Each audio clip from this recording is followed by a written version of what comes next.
Vous allez voir aujourd'hui la méthode pour représenter graphiquement une fonction affine. Donc pour cela, on va reprendre l'activité que nous avons fait la semaine dernière concernant le prix d'un logiciel pour le CDI. Donc voici l'activité en question, et dans laquelle vous aviez trois fonctions, une fonction constante, une fonction linéaire et une fonction affine h, définie par h de x égale 0,05 fois x plus 8. La première propriété à retenir, c'est que la représentation graphique d'une fonction affine est une droite. Et on a déjà vu que cette droite passait par l'origine du repère dans le cas d'une fonction linéaire qui traduit une situation de proportionnalité. Dans l'activité faite en classe, la fonction h était déjà tracée sur le graphique en rouge, puisque vous ne la connaissiez pas. Voici le graphique que vous aviez eu dans l'activité.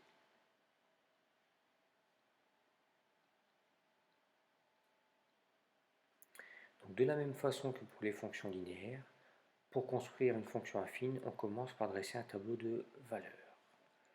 On choisit une ou plusieurs valeurs de x bien choisies.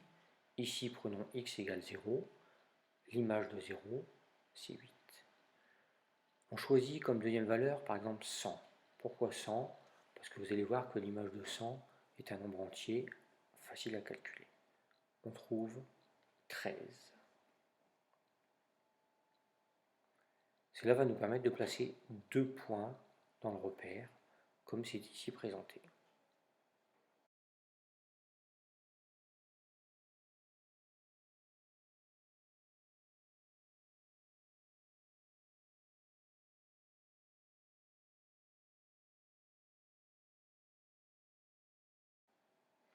Il ne reste plus donc qu'à tracer la droite AB, passant par le point A et le point B sur le graphique.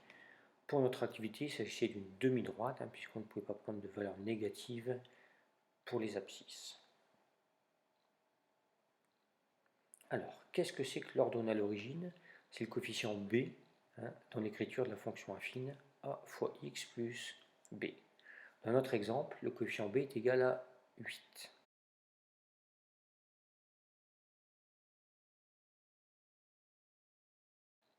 Alors, question sur un graphique, où trouve-t-on l'ordonnée à l'origine? Vous allez voir, c'est simplement l'ordonnée du point qui a pour abscisse 0. Donc, parmi notre construction, c'est l'ordonnée du point A, égale à 8. Alors, concernant le coefficient directeur, nous avions déjà vu dans le cas d'une fonction linéaire que ce coefficient directeur correspondait à l'ordonnée du point d'abscisse 1. Donc là, c'est un nouvel exemple qui vous est proposé, et l'ordonnée du point E est égale à 3, correspondant au coefficient directeur de cette fonction.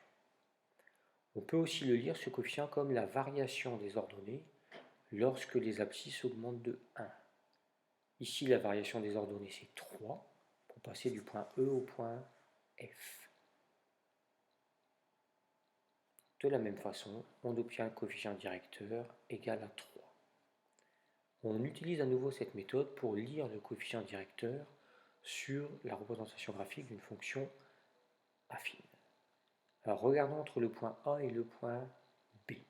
Les abscisses varient de 100. Et en même temps, les ordonnées varient de 5, puisqu'on passe de 8 à 13. Donc, on va effectuer le quotient de 5 par 100, qui est égal à 0,05, et vous donne le coefficient de la fonction affine.